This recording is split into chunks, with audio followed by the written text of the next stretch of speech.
Ashwagandha or St. Johns Wort? Which one's better for postpartum depression? That's what we're talking about today.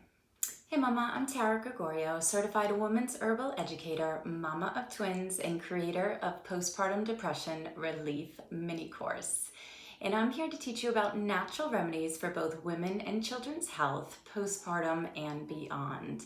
If you love natural remedies like we do, hit the subscribe button and the bell to be notified of my new video each Tuesday.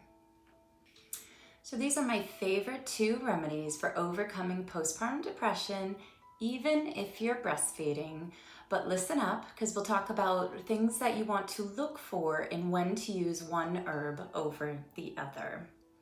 So number 1, ashwagandha.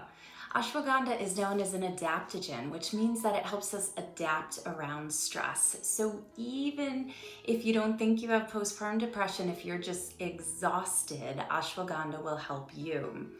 It's a mild sedative, so you can take it in the morning and at night, and it will enhance your sleep. It's known to give you strength of stallions, and maybe it's because of its mild sedative effects that it helps us sleep better, so therefore in the morning we feel more refreshed.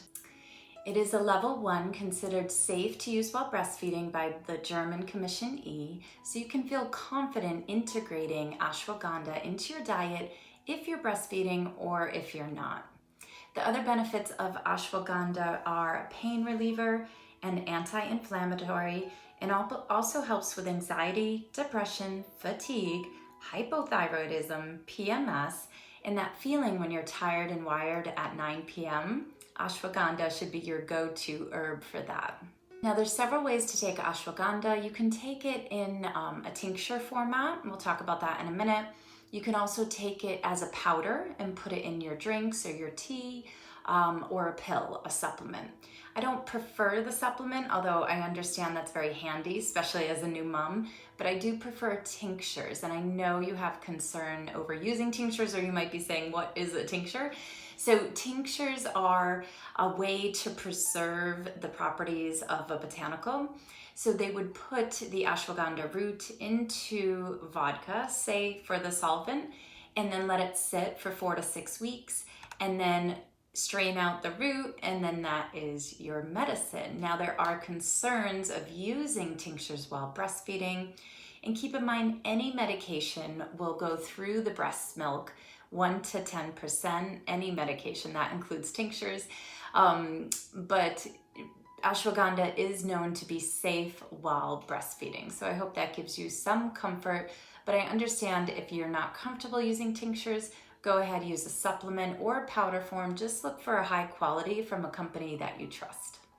So how does it compare to St. Johns Wort? Well, St. Johns Wort is the #1 antidepressant herbal remedy that we have available to us. But wait one moment. So it is an antidepressant, but also it's antiviral, it's a nervine, and it helps with chronic pelvic pain, endometriosis, insomnia, PMS, perimenopause, vaginitis, and then topically you could use it as well for cracked nipples and the perineal area if you had a tear. Now that's externally. Internally, you can take it as a tincture. Again, typically it would be an alcoholic tincture. You could certainly look for a glycerin tincture, but keep in mind that the higher quality tends to be an alcohol because it preserves better and lasts longer. It also extracts the better properties from the botanicals. So again, I prefer tinctures, but you can look for St. Johns Wort in a pill or in a different format as well.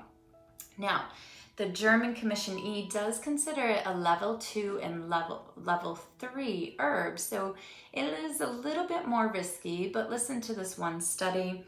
There was a study of women breastfeeding where they detected hyperforin, which is part of St. Johns Wort, in the breast milk of moms who took 300 milligrams 3 times a day starting 5 months postpartum for postpartum depression, and no adverse effects were found.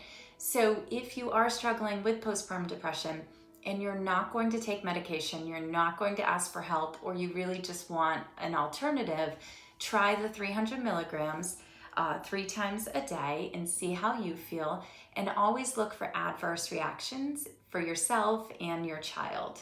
What is an adverse reaction? It would be any skin eruptions, diarrhea, vomiting, anything that just seems off and you know in your gut something is wrong.